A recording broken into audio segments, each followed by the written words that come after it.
Have you ever wanted to start building out your applications without waiting on some APIs to be ready? Whether you're a front-end engineer, QA, or just brainstorming API ideas, collaboration can just get really slow when teams are just waiting on each other. That's why in this video, we're going to make the wait disappear. I'll show you how to prototype your APIs using Postman's Mock Servers. Let's get started.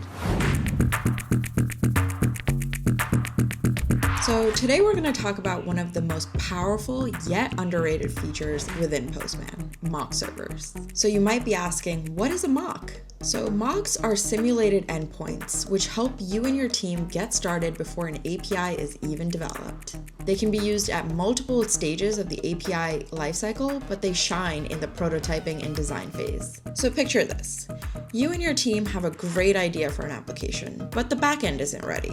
Instead of waiting, you can spin up a mock, all agree on the example responses and the example inputs and outputs, and get started with your application without even writing code to develop an API. This way, you and your team can work in parallel and start collaborating faster.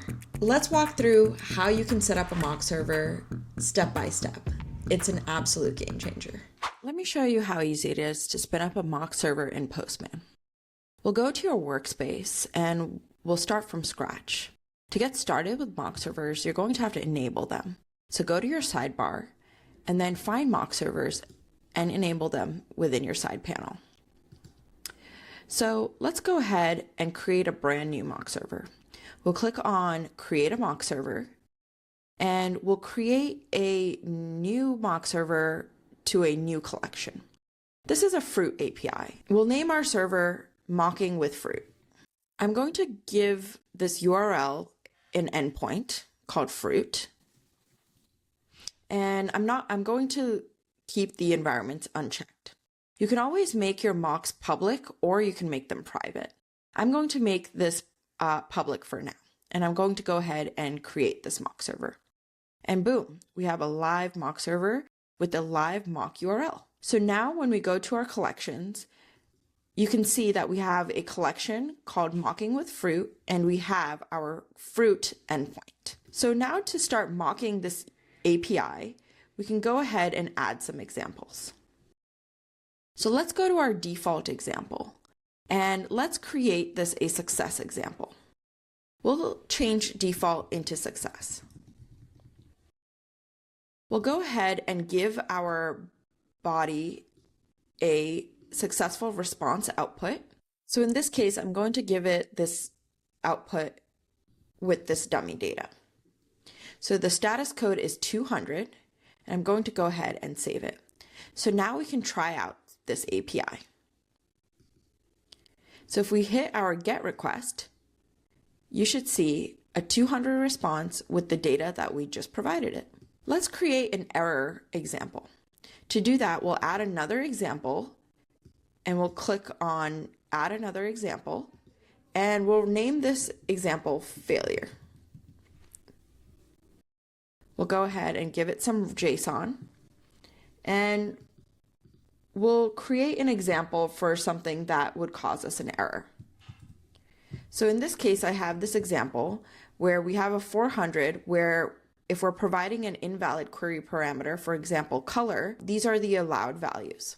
So for example, in this case, if we wanted to add this invalid color example and give it a value of purple, this would return a 400 bad request. So now we can save this and we can try out our mock API. So let's go ahead and hit our endpoint. Let's try it with a query parameter. And there we go. We get our invalid bad request. So here you can see what it looks like to create an API that has a successful response as well as an error response. But let's say you want to get a little bit more creative and create something that creates dynamic variables. Let's build an example that uses dynamic variables within mock servers. Let's go ahead and add another example. I'll call this example dynamic. And I'll go ahead and give it some JSON data, and let's output with some user information. I'm going to change my first name into some sort of dynamic variable like random name. Let's give our email some sort of random emails.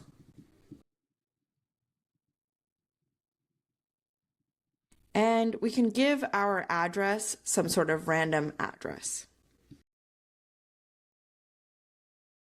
So now we are using some random variables to create some dynamic responses.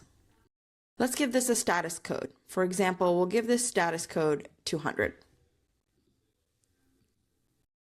So now if we send this request without anything, we are hitting our success example, which is our success example.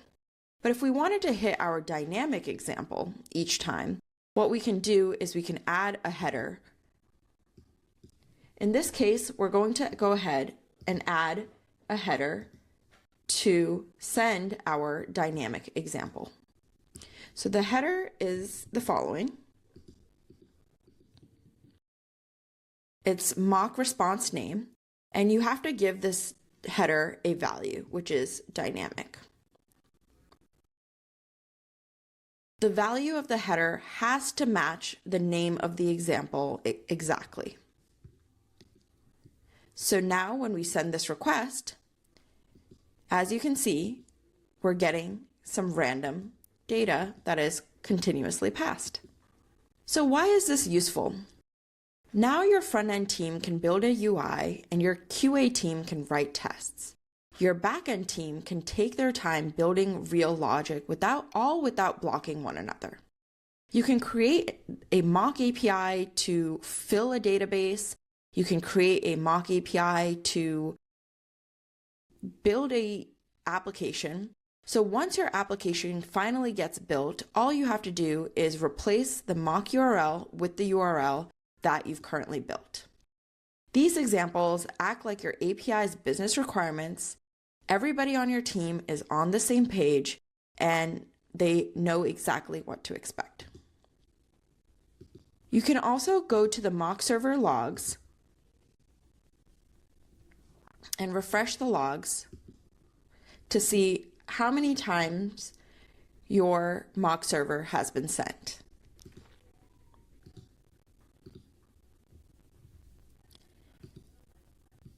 And of course, if you're interested in working with this API, you can always export it using the code snippets.